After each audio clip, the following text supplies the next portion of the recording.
ফিলিস্তিন ইস্যুটি শুধু মধ্যপ্রাচ্য নয় বরং পুরো বিশ্বজুড়ে স্পর্শকাতর। এই অঞ্চলটিকে ঘিরে রাজনীতির লাভ ক্ষতির হিসেব নিকেশ কম হয়নি। সম্প্রতি ফিলিস্তিনের গাজাবাসীর ওপর ইসরায়েলের অমানবিক আচরণ দাগ কেটেছে পুরো বিশ্বে। এ বিষয়ে ইরানের পক্ষ থেকে এলো কঠোর বার্তা। ইসলামী বিপ্লবী গার্ড ক্রপস বা আইআরজিসির উপসমন্বয়কারী brigadier general Mohammad Reza Naqdi শত্রুর জন্য উচ্চারণ করেছেন কড়া বার্তা। তিনি বলেন, সবাইকে একটি বড় অভিযানের জন্য প্রস্তুত থাকতে হবে যা শত্রুর অবসান ঘটাবে।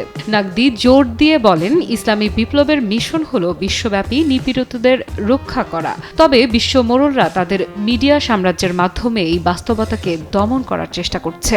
তিনি পশ্চিমা গণমাধ্যমের সমালোচনা করে বলেন, তারা ইরানের ক্ষুদ্র ঘটনাগুলোকে বড় করে দেখায়, অথচ ব্রিটেনের চলমান বিক্ষোভগুলোর খবর প্রচার করে না, যা অত্যন্ত নিন্দনীয়। বারবার ব্রিটেনের মানুষ রাস্তায় নেমে প্রতিবাদ করছে, কিন্তু মিডিয়া তা প্রচার করে না। নাগদি মার্কিন সামরিক কর্মকাণ্ডের নিন্দা জানিয়ে বলেন, আমেরিকা নিরপরাধ বেসামরিক নাগরিকদের ওপর বোমা ফেলে, তাদের হত্যা করে এবং একে আত্মরক্ষা বলে। বিশ্ব এই অপরাধের সামনে নীরব থাকে। তবে কেন আমরা নিপীড়িতদের পাশে দাঁড়াবো না?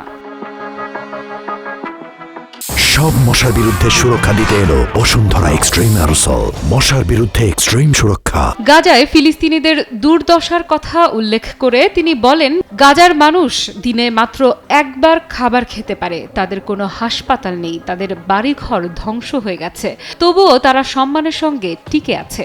তাহলে আমরা কেন তাদের পাশে দাঁড়াবো না? কিভাবে আমরা মুখ ফিরিয়ে নিতে পারি যখন ছোট ছোট মেয়েরা জীবনে প্রথমবার রোজা রেখে অভুক্ত কষ্ট পাচ্ছে? কোনো মানবিক মানুষ এটা সহ্য করতে পারবে?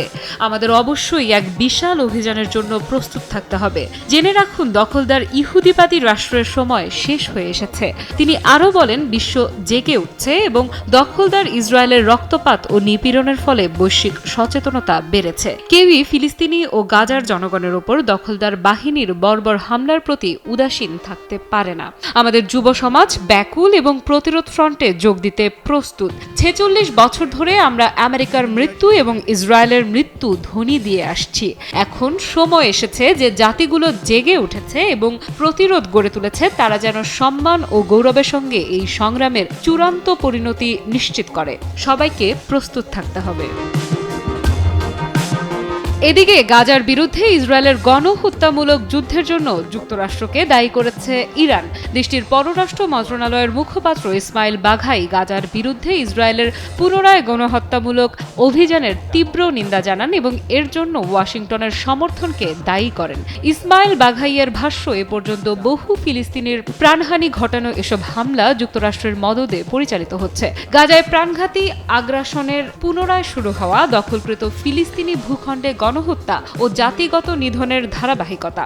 ইরানি মুখপাত্র এ সময় সব দেশ এবং জাতিসংঘকে অবিলম্বে পদক্ষেপ নেওয়ার আহ্বান জানান, যাতে এই নৃশংসতা বন্ধ করা যায় এবং আন্তর্জাতিক আইনের অভূতপূর্ব লঙ্ঘনের বিরুদ্ধে ব্যবস্থা নেওয়া হয়, যা যুক্তরাষ্ট্র, ব্রিটেন এবং অন্যান্য পশ্চিমা দেশগুলোর পূর্ণ সমর্থনে হচ্ছে। তিনি আরও জোর দিয়ে বলেন, মুসলিম বিশ্বগুলোর দায়িত্ব হলো দখলকৃত ফিলিস্তিনে আগ্রাসী হত্যাকাণ্ড এবং গণহত্যা রোধ করা। ইসমাইল বাঘাই ইসলামিক সহযোগিতা সংস্থা OIC কে আহ্বান জানিয়ে বলেন, ইসরায়েলি নেতাদের বিরুদ্ধে আন্তর্জাতিক অপরাধ আদালতে দ্রুত বিচার কার্যক্রম শুরু করতে হবে। আন্তর্জাতিক বিচার আদালতের এই রায় বাস্তবায়ন নিশ্চিত করতে কার্যকর পদক্ষেপ গ্রহণ করা এখন সময়ের দাবি। ইরান ও যুক্তরাষ্ট্র কখনোই এক পথে হাঁটেনি। এর আগেও গাজা খালি করার বিষয়ে মার্কিন প্রেসিডেন্ট ডোনাল্ড ট্রাম্পের পরিকল্পনার বিরোধিতা করেছে ইরান। তেহরান বলছে, গাজার ভবিষ্যৎ নির্ধারণের অধিকার শুধু ফিলিস্তিনিদের, বাইরের কোনো শক্তির নয়। ইরানের সশস্ত্র বাহিনীর chief of staff major general Mohammad Hossein Bagheri এ বিষয়ে জানিয়েছেন স্পষ্ট বার্তা। যুক্তরাষ্ট্রকে কটাক্ষ করে বাঘেরি বলেন, গাজা বিষয়ক মার্কিন প্রেসিডেন্টের পরিকল্পনা অবাস্তব।